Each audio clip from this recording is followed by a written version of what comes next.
Welcome to Slamfire Radio, episode 618, recording live on August 13th, 2025. I'm your host, Cowtown Tony. I'm another host, Kyle. And I'm another host, Adriel. And I know I just jumped in there and totally screwed up the order. If you didn't say anything, no one would have noticed. That's true. Exactly. That's true. Smooth. All right, let's start with what we did in guns. Let's start with Adriel first. I think his segment is going to be the longest. What did you do in gun? No, I don't think it is going to be the longest. What did I do? Nothing? What? You had a maple seed? Oh, I had a maple seed. Yeah, I did something. I had a maple seed. Where was the maple seed? Red Deer? Yeah. Blind Man Valley. In Blind Man Valley. Hey, if you say so. Yeah, I did one of those in Blind Man Valley.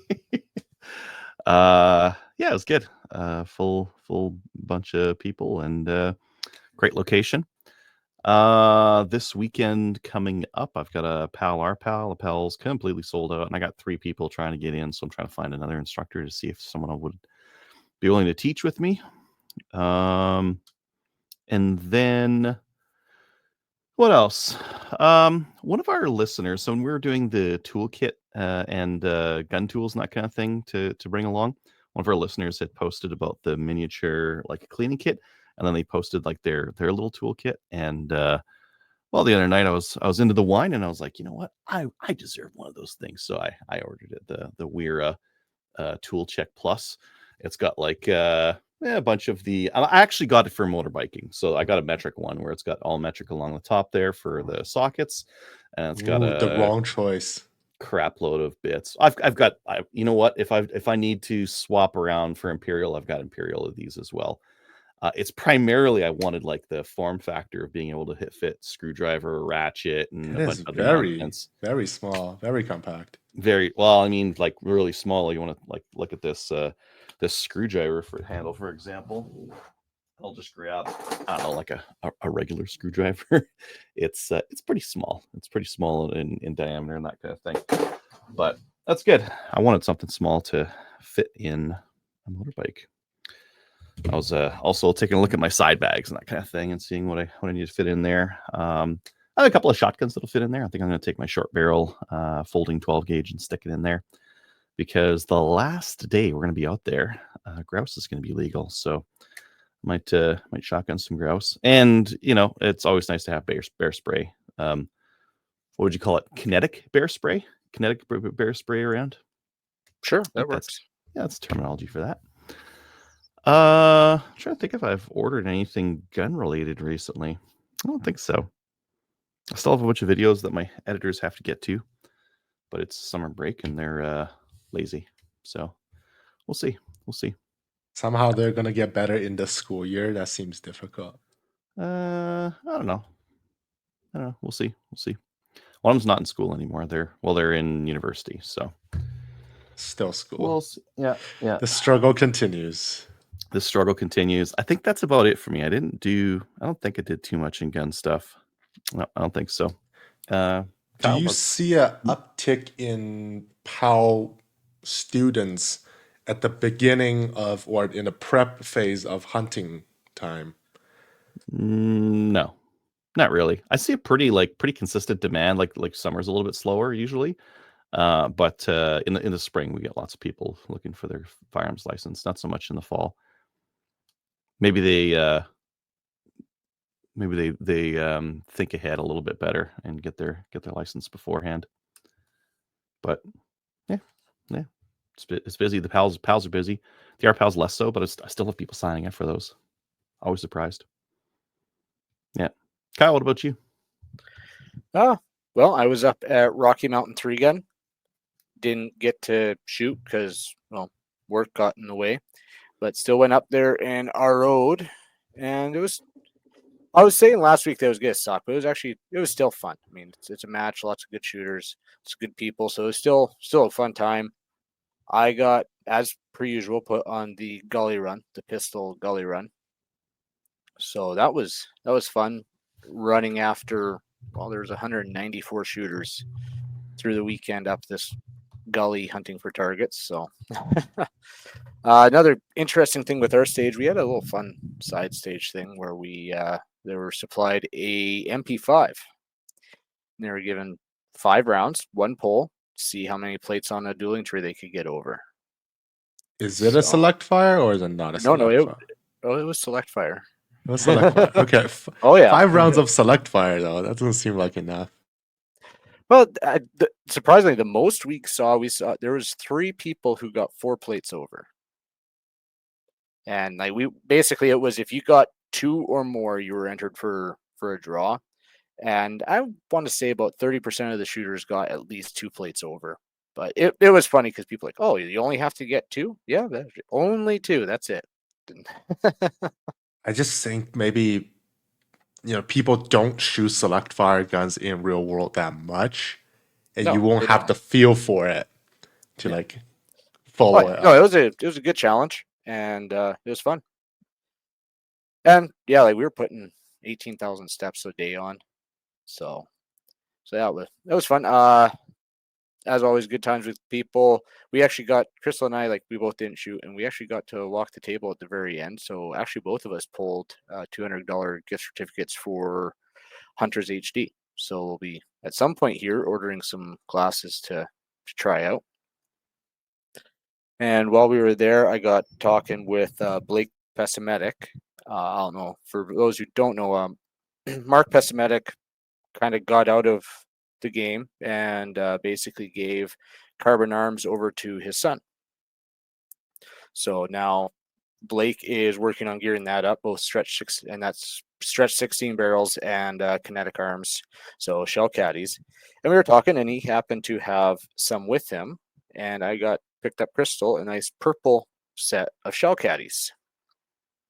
Color's very fancy.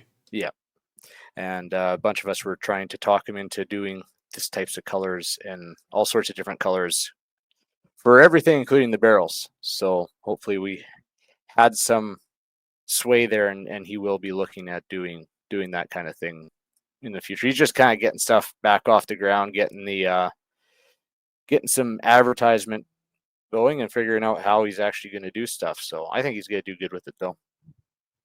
And got home, did some work to the PCC.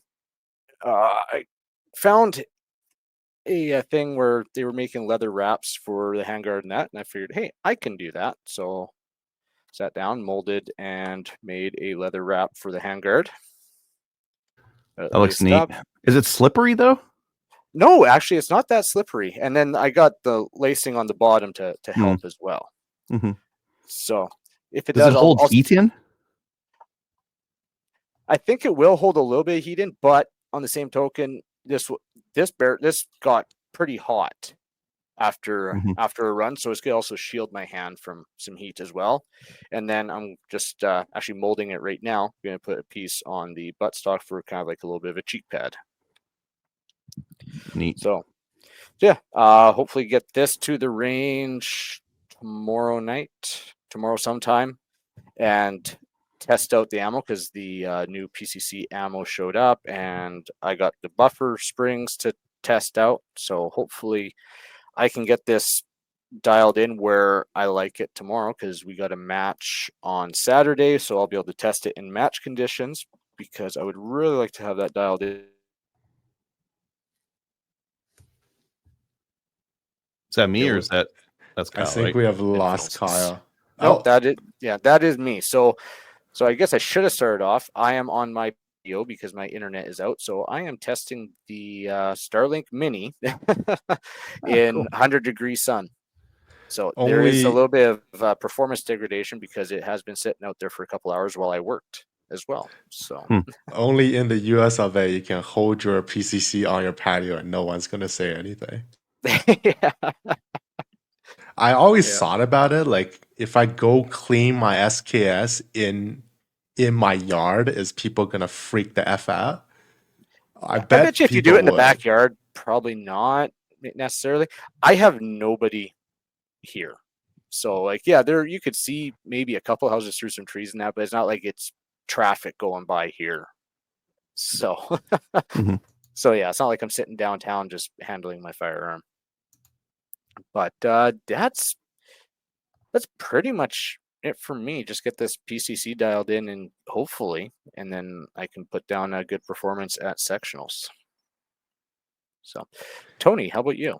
When is sectionals? Sectionals is in a month, so it's September 13th, 14th. Awesome. So. I didn't do too much in guns. I did order some stuff, and I'll hate Adriel for that because you just introduced me to a very expensive sport, man. Like ordering more stuff for all the guns. It's gun? really annoying. Yeah, it's really annoying. Wow. Yeah, 3-gun. We'll bring this up later as well. I believe for this year, Calgary Shooting Center is actually doing the Vortex demo cell. And I picked myself up a 6X. I don't have it here. It's somewhere in Calgary. I know that. They had to verify that I'm a real person too, which is a little funny because I walk into the store to buy my stuff. I don't really order online from them, but I bought myself a 6X magnifier for my UH1. So I'm going to shoot that combination on the PAR at the Battle of Alberta because I guess it's a video game thing. You have a holographic, so you must have a magnifier, and I'm shooting unlimited anyway, so I might as well put all the optics on it and give myself the visual advantage of sorts. I sight really bad, as you can tell. I also made an order to Profit River. If you're a CCR FR member, download their app, and they have a promo code for you for, I believe, 3%. So counterbalance your GST a little bit. Bought some bullets, brass. Yeah, I think just multiple types of bullets, brass for the 450 Bushmaster. So that should come in next week as well. That's about it. Did some inventorying of the reloading stuff, reviewed some of the ITAR stuff that we might talk about later today. But yeah, no shooting though. I am scheduling a range trip with one of my old, well, not that old, but old competition shooting buddy. He hasn't been shooting that much this year. Neither have I. For more obvious reasons, he does have a pistol, so maybe I should just borrow his pistol more often. I should do that. Hey, speaking about pistols, when you come for BOA, are you bringing a belt that I can slip pistol mag pouches on and do you have a holster or no? I do have a holster, government length whiz rail. Okay. Not a retention rail on this holster. One. That's fine. It'll fit. Yes, I have a competition. Do you want one with retention? How much running is involved? Enough that you want one with retention. Okay, maybe I will then. Okay. I'll You're gonna find it because you haven't. How many years have you not shot that gun? I shot it this year. Oh, you did? Okay. Yeah, I'll put a new battery in it. I'll get a retention holster set up for it. Like, there's not much setup. I just need to make sure the little block is in there, so it's good for the thin trigger guard on it. And yeah, it'll be good to go. Cool. And that's in a little bit less than a month. Yeah, a couple weekends. This weekend, PAL. Next weekend, Maple Seed. Next weekend, motorbike camping. Next weekend, BOA. Schedule's still full. Jeez. I'm in another string of camping every weekend until October 11th and 12th. Nice. Started last weekend. Sounds like our hunting trip is going to be delayed. All right. It'll be in October somewhere. Yeah. Going to upcoming events. Adriel, do you have Maple Seeds open? Yeah, they're all over the place. Sherwood Park, we've got one on Sunday here that still has some spots available. Ontario's really like kicking it into high gear as well. So if you're in Ontario looking for an event, there's a bunch that they have on MapleSeedRifleman.com. There's a bunch that they're working on adding as well. So they're going to be doing lots. And Rocky Rod and Gun will also be doing an event out there, which I believe their members are buying right now. So we'll open that one shortly. And if you're on the email list, you probably already got a link to register for that one. Awesome. What about HGG Firearm Training? PAL's like completely sold out, and I've got like a wait list going. Our PAL still has spots available. And I guess there's September and October. I'm selling into September and October already. Wow. Okay. Good business. Mhm. And Dave isn't here, but check on Ontario Rifle Association ORA's website for their events. And 3-gun events, I see BOA's 2-day match, September 6th and 7th on Practice Score, and August 30th, Sherwood Park has one as well. And there's the team match October 4th and 5th up in Peace River. Okay, you're going up to that one too, aren't you? Yeah. You should Okay. too, Tony. Oh my god. Oh, besides BOA, that's another must-attend match. It's a fun one. Camp right on site. You'll have a riot. Yep. Okay. Okay. Man, I'm taking too many days off. That's not like me. Sounds on a weekend. Wow. Yeah. Fair. Just Well, if you could take the Friday afternoon off, so you could drive up to Edmonton and then get in the convoy, and we'll go. fair. We'll talk about that. And going to the news. Who put the news in here? The first one I know, Brenda Herrera is running for Texas District 23 again against the still incumbent Tony Gonzalez, I believe.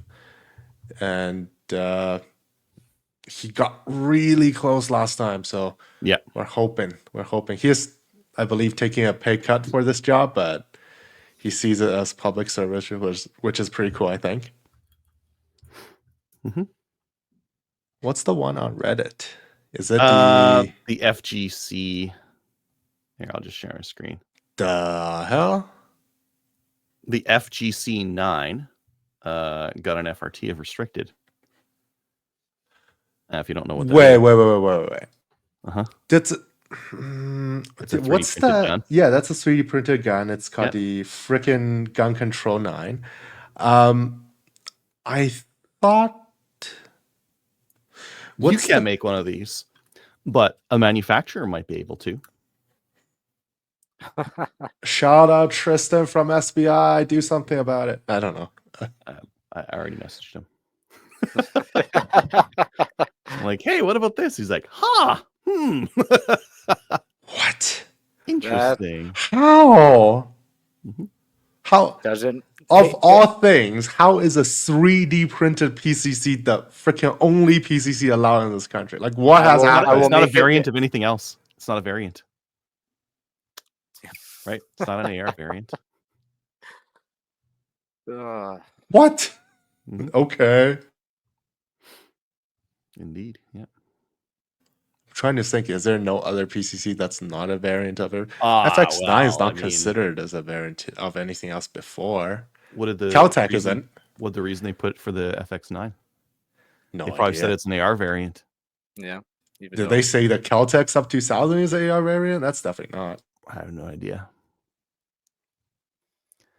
It's Canadian gun laws.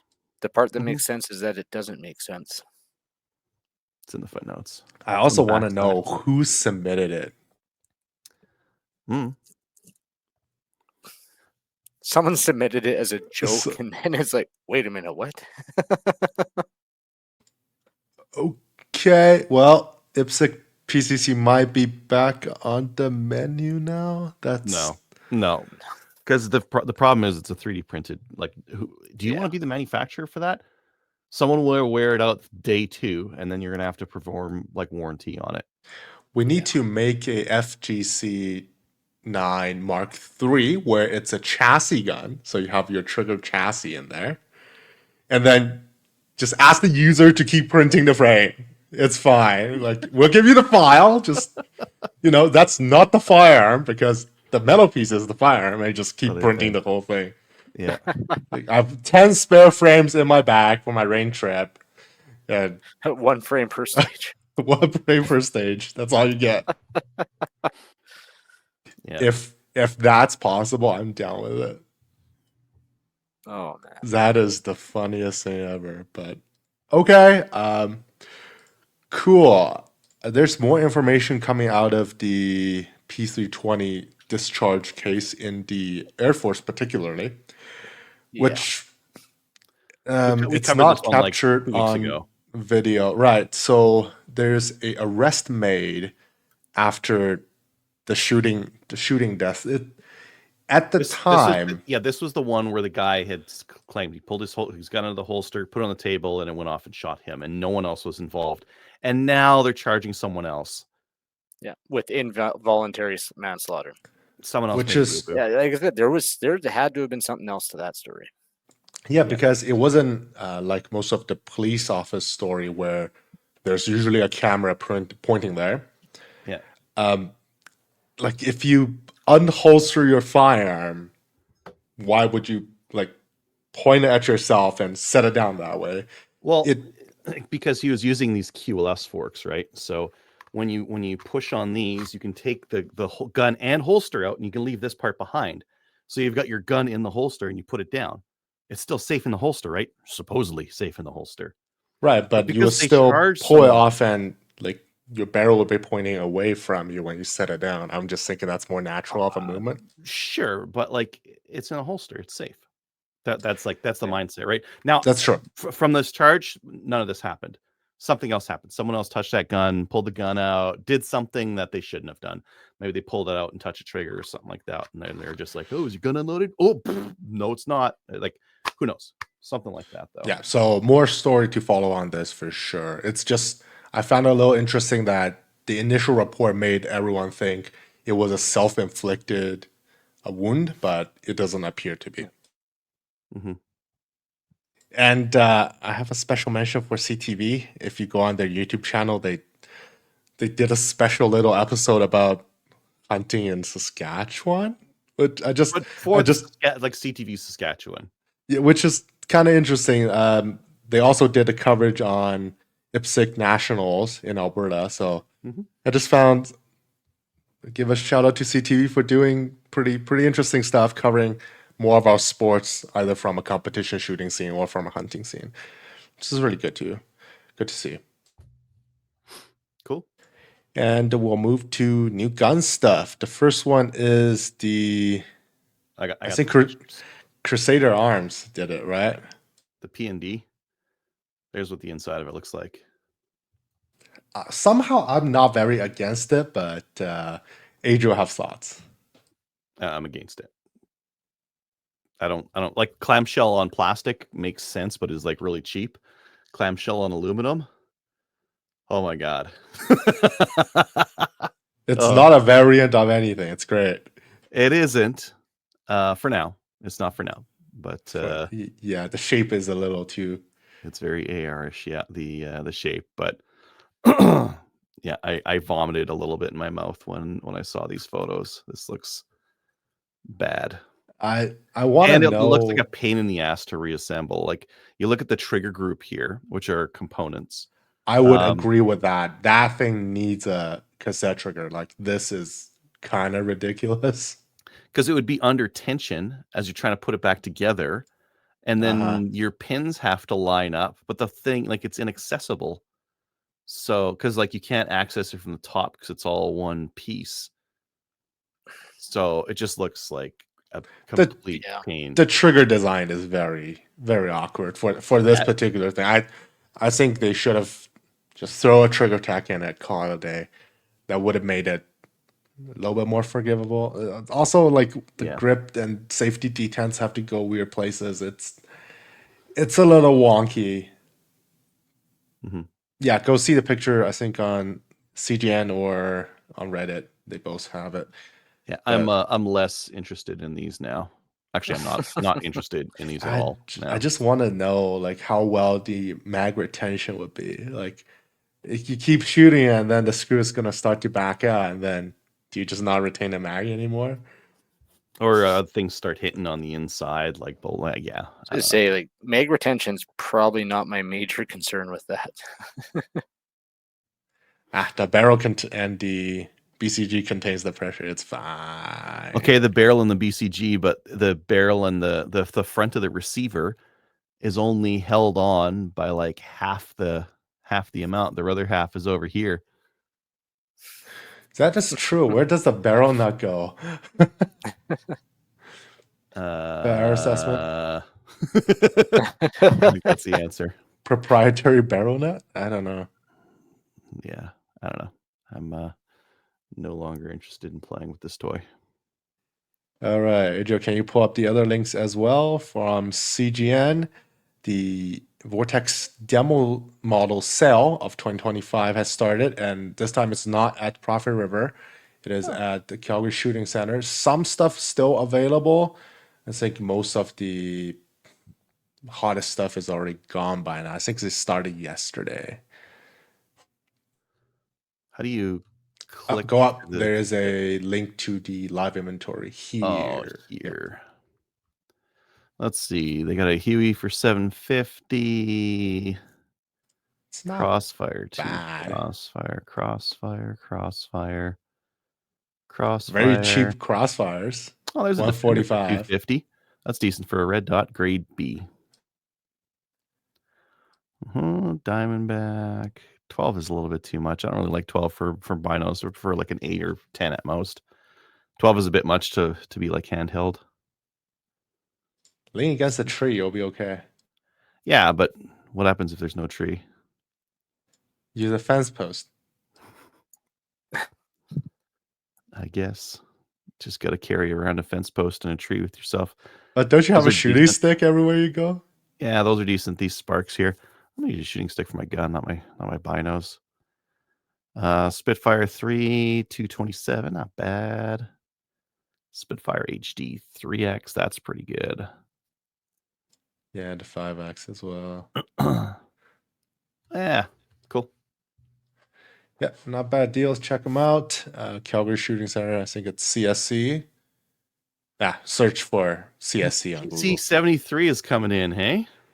They're bloody expensive though. This is from CGN by Prophet River. Prophet River is bringing in the TC73 9mm. I think it's tube fed. Correct me if I'm wrong. It's tube fed 9mm. This is the one that Kyle and I were playing with. Yeah, SHOT Show. Yeah. Threaded, so you can put a suppressor on your case hardened lever gun. Buckhorn sights. I think top eject. Yeah, it's got this big sliding thing on the top. Top eject. I saw I have an exposed like firing pin thingy too. That was the weird part. Yeah, they got a bolt that's like a really spindly little guy that sits in the middle there. What an odd looking gun. Was it $27.99 or $2,700? I forgot. $26.99. Yeah, $2,700. It's up there. Canadian. It's up there. There's a short post by Maple Ridge about their straight pulls. I think it's still pretty empty right now, but if you're looking at building a Maple Ridge straight pull rifle, you might want to check them out at CGN, and they'll be able to answer any of your questions. They are just like the SBI LPC. They're not quite exactly the same in terms of parts list comparing to building a AR. So they'll be able to answer any of your tech questions if you have any. Cool. And the last one is from Rangeview Sports for their 500 round Norma 308 clearance. $1 and a little bit over $1 per round. Yeah, $530 for 500 rounds of Norma training 308 ammo. Made in Sweden. That's an incredible. Fancy. That's an incredible price. Is it? Well, yeah, I guess. No, it is, because Nork stuff is like 80, 90 cents these days per round, and that's steel case, maybe corrosive primers. This is going to be brass cased for, I'd imagine it's brass cased. This is not steel. Oh, yeah, it's going to be brass. Brass. Yeah. I need to think how much I can reload 308 for. I haven't done it. 10 boxes of 50 rounds. That's wait, what? Oh, that's interesting. 50 round boxes. Huh. Neat. But this is Rangeview. What's this actually come to when you go to shipping? Yeah, their shipping is really crazy. But if you're local, you can pick them up. Yeah, you'd have to, because what's our shipping going to be here? They changed their website. Yeah, they did. How do I Here, I gotta hide my screen here while I put some information in. You should put the government Alberta address in there just to give you an estimate.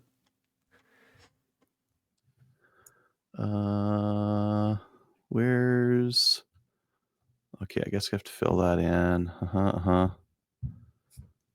Shipping is $79. Ooh. Yeah, which would take it up to $639 over 500 rounds. That's still the $1.08. It's probably not bad still, yeah. No, wait, that's wrong. $639 divided by 500. So it's $1.28. $1.28 a round after all that. Not terrible. Man, shipping is expensive though. Jeez. Yeah.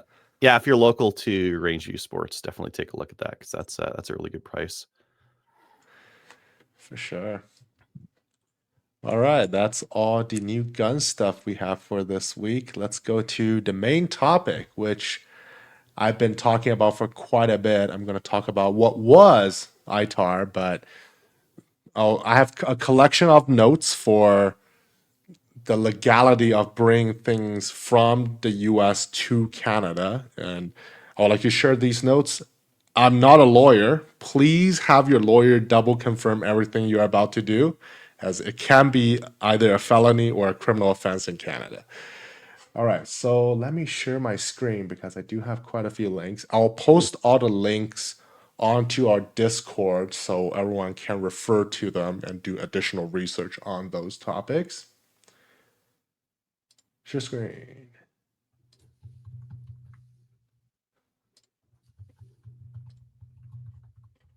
All right, let's start with the easy export. This is the one of the links that I found a listener Richard has provided us. It gives a pretty high level overview of how things are done. For example, ER99 parts, some of the if you have a 0A501 Tech Y product, they're controlled but not licensed, for example. So give this a read, but this is not where most of my conclusions are drawn from, just because it is not a government entity. So we'll start from basically how it started, why our community in Canada call it ITAR, because there was, and I think still is, a ITAR exemption for Canadians, which allows you to bring over not only firearm parts, but some of the more advanced stuff, such as like optics, missile stuff. Like, so missile stuff? Yeah, like nuclear things. There's a list. Although I don't know how many of these things are under $500, but the exemption does exist. And I guess it was done for example, Lockheed Martin, General Dynamics, and these companies in Canada, where they're in Canada, but they have to like go through this border. So these things would be considered as controlled goods on the government of Canada's side of things. And they have a particular definition of controlled goods, which is actually dictated by the US people. So that would be anything on their munition list, PAR 121, this is a part of that document, and category 1, 2, 3 US munition list. And you will see basically all the stuff are, this is just 4, I think. General availability, 123-16. Oh, there you go. There was a list of all the crazy things that's considered that. There's like full autos. I think the closest thing. Let's be practical. What can you bring over? Like what's because like in my experience, I bought everything through Brownells, and they just figured it out. And there was some like Boyd's has some stocks that are okay, and then they have a tactical stock that's black. It's the same fucking thing. And that but one, it's controlled. Controlled was interesting. Yeah. Well, and that's the thing, that those rules / laws were so ridiculous because you couldn't bring in a Safariland shooting belt without import-export permit. That is interesting. Well, here's the document for 121-1. Yeah, firearm using caseless ammunition, full auto 50 cal, and then it only goes like beyond this. Let's go to like category 2 is 50 cals and above. Guns are howitzers, recoilless rifles. So okay, let's start breaking this down because I know like optics, there's certain restrictions around optics because of reticles and whatnot. Is there a section in there that kind of breaks that down? Because I don't know the specifics on it, but I know like optics and with reticles, there was a thing on that where import export was tricky. Not really. This doesn't give a very conclusive thing about what optics fall into, but that'll be one of the later discussions I'll bring up is how things are categorized. So as I mentioned previously, if you buy something from Brownells, they will give you the category listing for that particular item, and that will help you determine if you fall under that list or not. So if it's, I haven't bought anything that's properly ITAR controlled since I got into this after 2020. So there is a note here where, let me find it. So after, I think it's March of 2020, most of the what used to be what we call ITAR controlled items are moved over to the export control list instead. Let me see what the exact wording was. Okay, so this is in the document.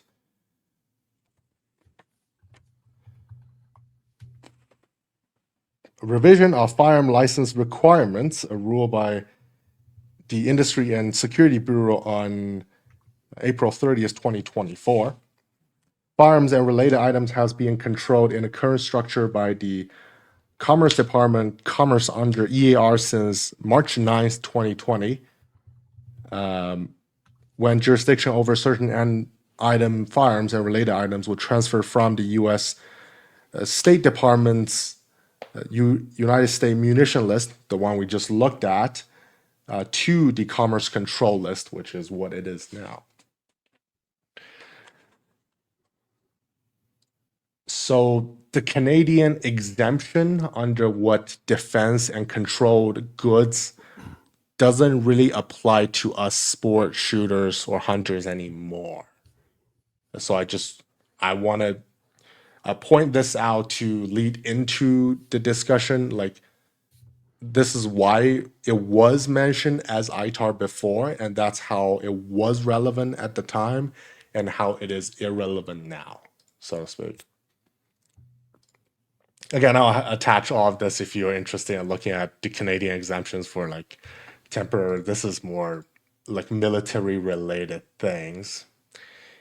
And that will lead us to what it is now, which is, share my other screen.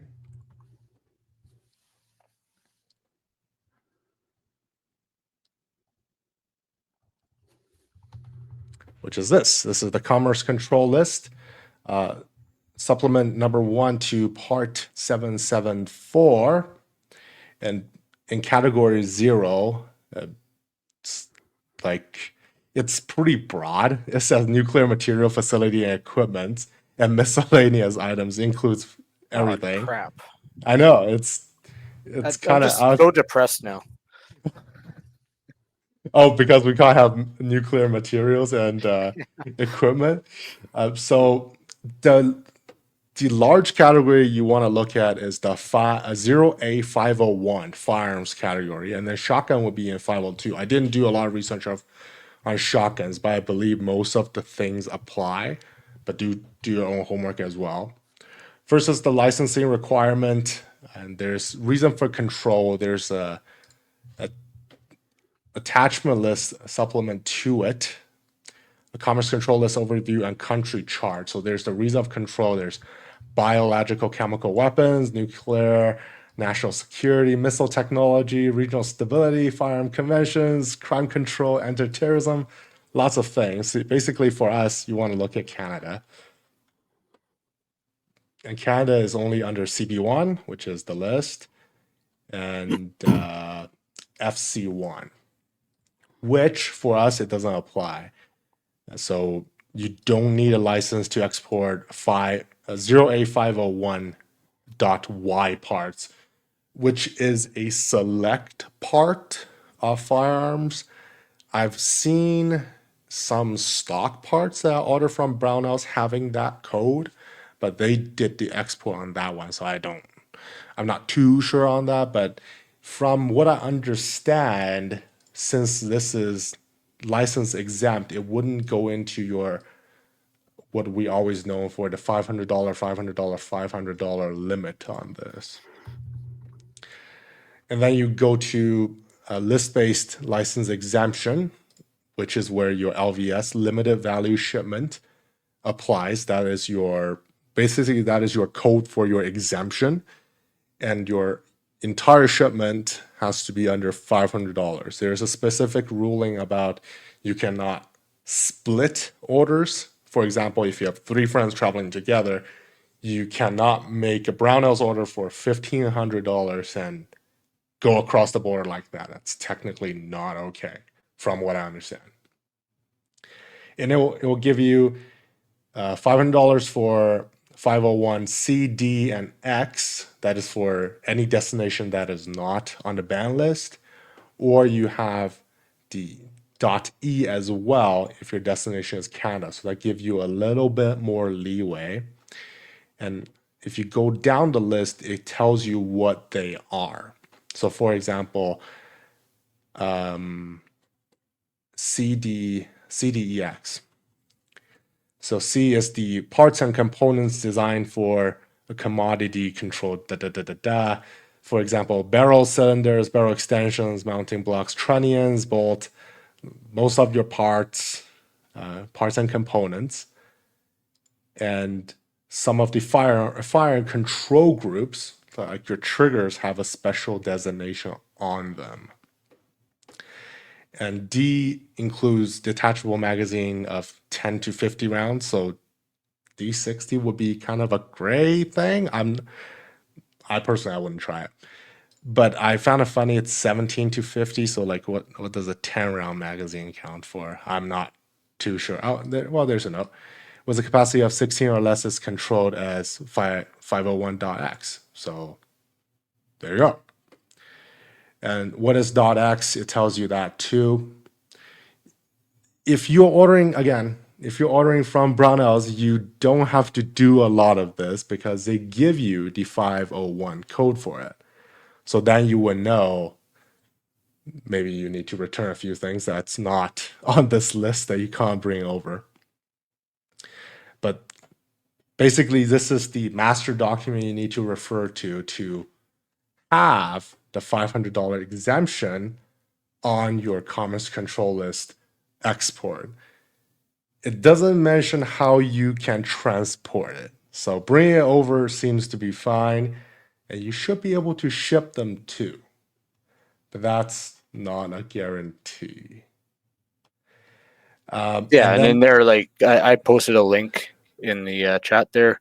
And yeah, like I mean, even like all your scopes and that, it's got its own section.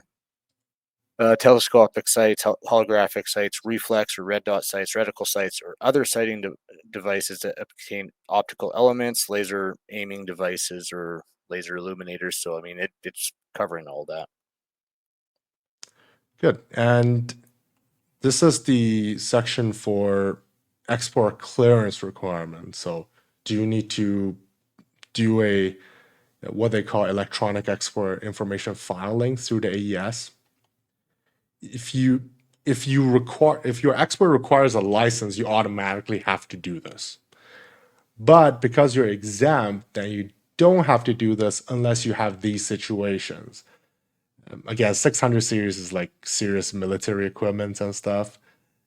And from what I see here, a $500 shipments of firearm parts only through Canada, and it mentions transshipped through Canada to a third destination. That's not the case for us. You will be fine. You don't have to do electronic filing. And there's like special stipulation if you're shipping into areas of controversy, let's say PRC, Russia, Venezuela, things like that.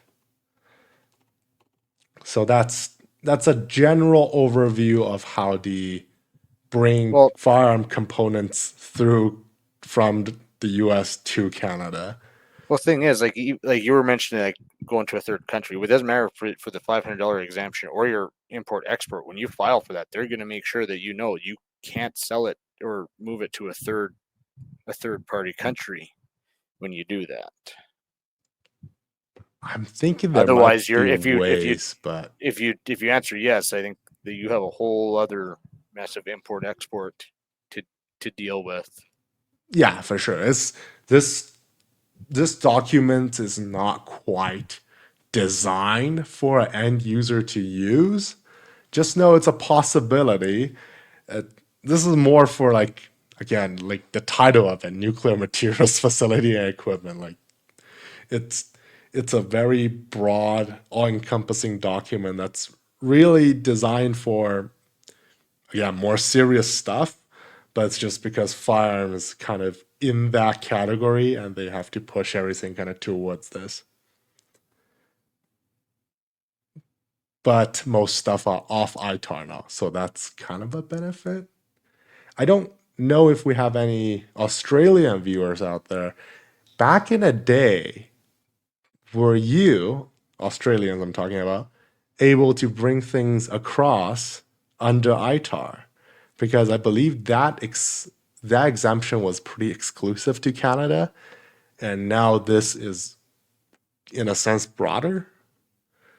I don't know how that maybe affects other countries because they can still bring over $500 worth of 501c, D, and X parts to other places. Except if if your country is on this list, then it's a no.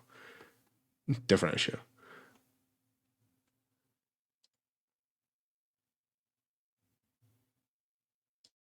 Hopefully, I didn't raise more questions than I explained, but at least I have more documents to share on Discord, so do check them out. Questions.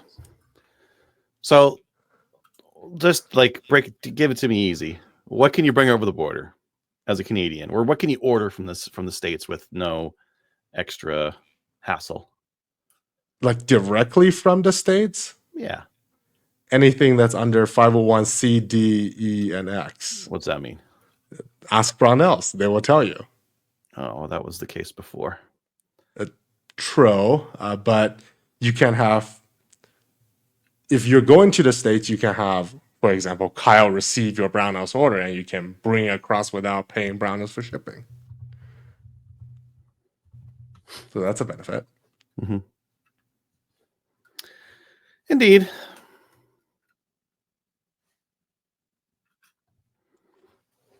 I am getting an SKS stock.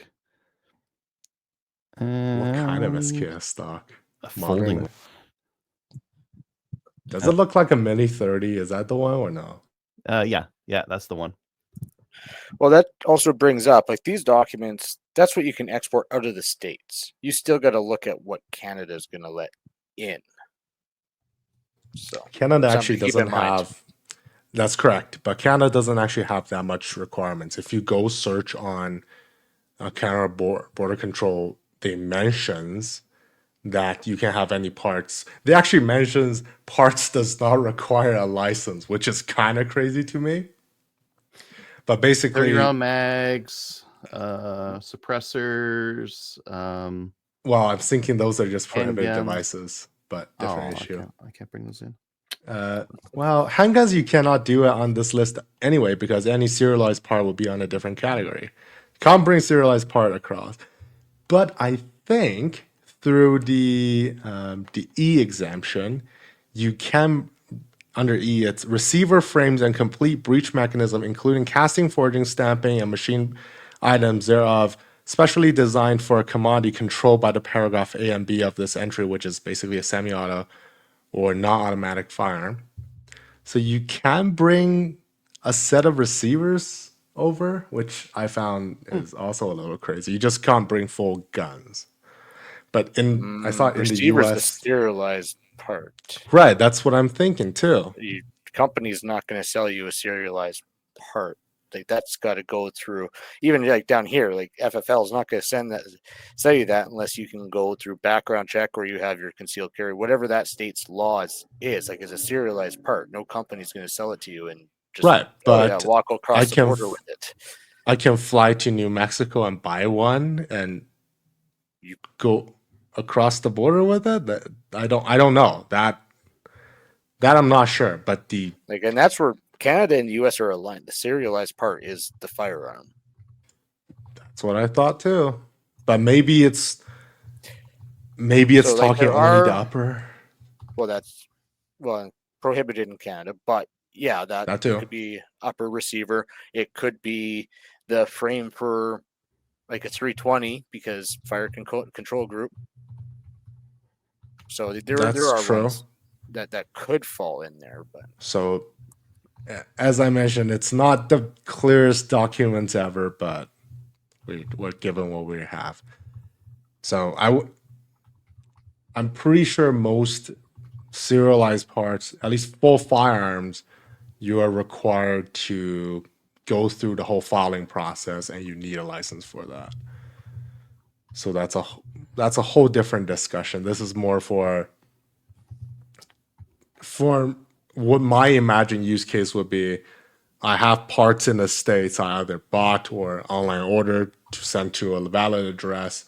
I pick them up, I cross the border back into Canada. This doesn't cover that much about mailing stuff, but I imagine Canada Post wouldn't love it. I can just say they that. Don't care. They don't care. That's what happened to our Brownells order, though. Did Canada Post stop it, or did CBSA stop it? Well, CBSA again. Stopped it. If you're present, then at least you can show things. But I don't think CBSA want to hold on to your package of firearm parts and let you explain the situation. Well, there are some considerations there as well. Mm-hmm. I just think about buying a Mini 30 stock.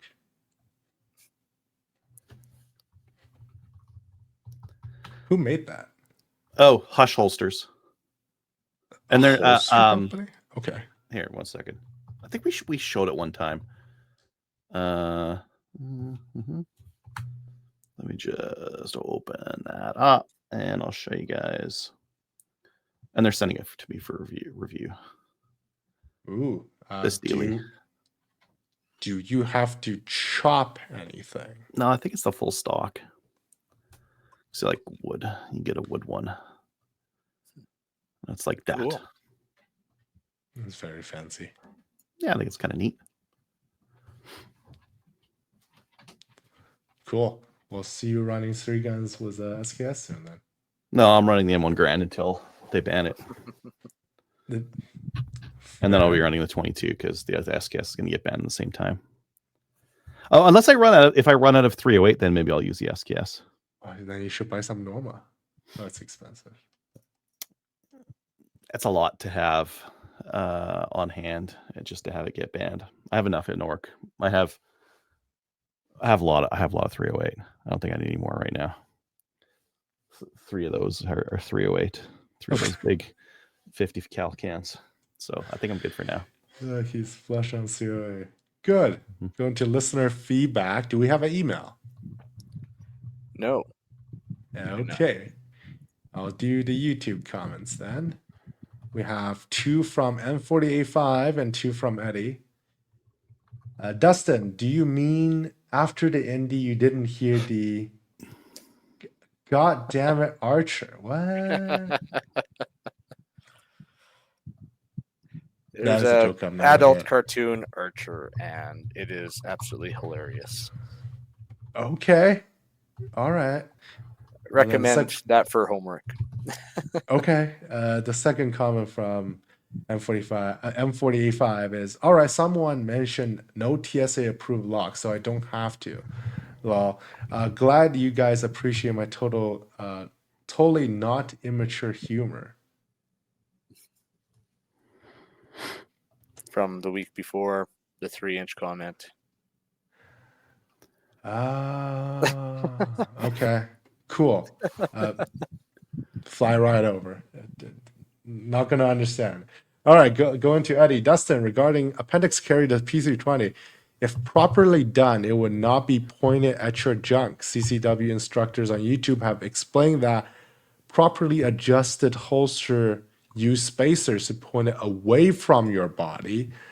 As for CTV carrying an article on the Tabor National Championship, good on them. However, they might risk losing their liberal legacy media bribe. I mean funding for positive reporting on firearms. Yeah, they also did an article on hunting this week, so pretty cool.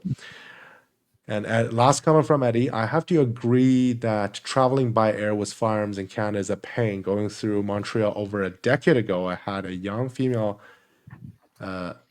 CATSA agent freak out after I declared my firearms. She insisted that she call her supervisor. Her coworker rolled his eyes and apologized for the delay. She asked if the pistols were unloaded. I verbally confirmed they were. When she asked if I had double checked, I started to unlock the case locks. That's when she really went into panic mode and told me not to open it. Okay. I asked if she wanted me to check them again. She yelled, "Don't open it," while not in French. I'm surprised. While waiting for the supervisors, they x-rayed by checked bag. He saw the engraved pocket knife that all finalists at the Canadian Championship were given and start questioning why I had it. Isn't it a checked bag? Why do they care? Her coworker chimed in and informed her it's fine in a checked bag. Yeah. Her supervisor finally showed up and asked what's up. She explained I have firearms. He's nonchalantly asked if I had any proper paperwork. She confirmed I did. He replied I can go and walked away. I got the impression she was a real homophobic Karen. At least I Or know. new. Yeah, fair. You would imagine they would know about like checked baggages was controlled restricted items. I don't know, man. They can't be expected to know every last rule in that book. Same thing as police officers. Like, it's, and especially if it's something that's complicated, not dealt with all the time, right? That's true, but I don't know. I mean, there are ways to handle it, not freak out, but there's literally a little card at the check-in desk. Here are the things that can fly only in checked baggages, and it will be one of those lines. So I would say it's too uncommon, but what do I know? And that's all the YouTube comments we have for this week. Do we have anything else on Spotify, Patreon? haven't seen anything. All TikTok? right. Nothing on TikTok? Nothing on No, TikTok? we're not on TikTok. You guys have been doing your TikTok dances, right? No idea what they are. Don't have that. To help with the Israel versus Palestine war. Really? We had to TikTok I need to be dance doing for my that. part. Yeah. See, that's why it's not over. I haven't been doing the dances. Kyle, your brain's suffering to the people in Middle East. That's unacceptable. We have sponsor links. Are we moving our sponsor link for Cabela's to It Bass will be Pro? moving to Bass Pro. Yep. Okay, so That link will still work right now, but they're going to move everything to Bass Pro. They've been changing the name. They're moving the website. It's happening. that is funny. They just want to eliminate that name, eh? Anyway, we have affiliate links on our website, slamfireradio.com. Is that right? Yeah. Oh. And you can click on a link before you shop at Cabela's or Brownells, and we'll get a little kickback. Thanks to our supporter on Patreon. And if you'd like to email the show, send them to slamfireradio@gmail.com. Shoutouts and recommendations. Wow, Adriel? I don't know. Brandon Herrera's 50 that he's going to stop working on and go pretend to be a congressman for a while instead. He put a new video out on the 50, the AK-50, but rather than I haven't even watched that one yet. What's that? I haven't even watched that one yet. Yeah. I'll shout out everybody at Rocky Mountain, staff, competitors, sponsors. It was rough being there not shooting, but all those people combined made it worth it and made it an enjoyable trip. And I didn't hear really much for any complaints from the match. Like, they did an amazing job. We were knocking on wood all weekend because there were no major issues or anything. So yeah, hats off to those guys. Why'd you shoot it? Because I would have had to shoot it in the middle of the week, and actually that kind of ticked me off because I had field work on Tuesday.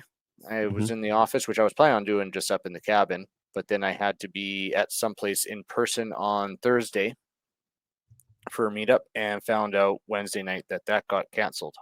So I did not have time to shoot the staff match, but I already said that I was going to work it, so went up and worked it, which I didn't mention this. Holy cow, like the staff, like, there was 50 some staff there. Like, the staff exploded. There was 12 stages, but these are long stages. Like, they're running 5-minute part times. Oh man, what a battle that would be. Like, you just try to survive. Goal, survive. Yeah, like, they are long stages, and but yeah, so yeah, it turns out I could have left Tuesday night and shot it over the 2 days, but it didn't work out that way. So yeah. I would give a shout out to the two companies I bought from this week, Prophet River and Calgary Shooting Center. Good customer service. Cool. Join our Discord server. Watch us on Facebook, YouTube, Twitch, and Player. Join the CCFR, and we'll see you next week. See you next week. Later. Good night, Kelly.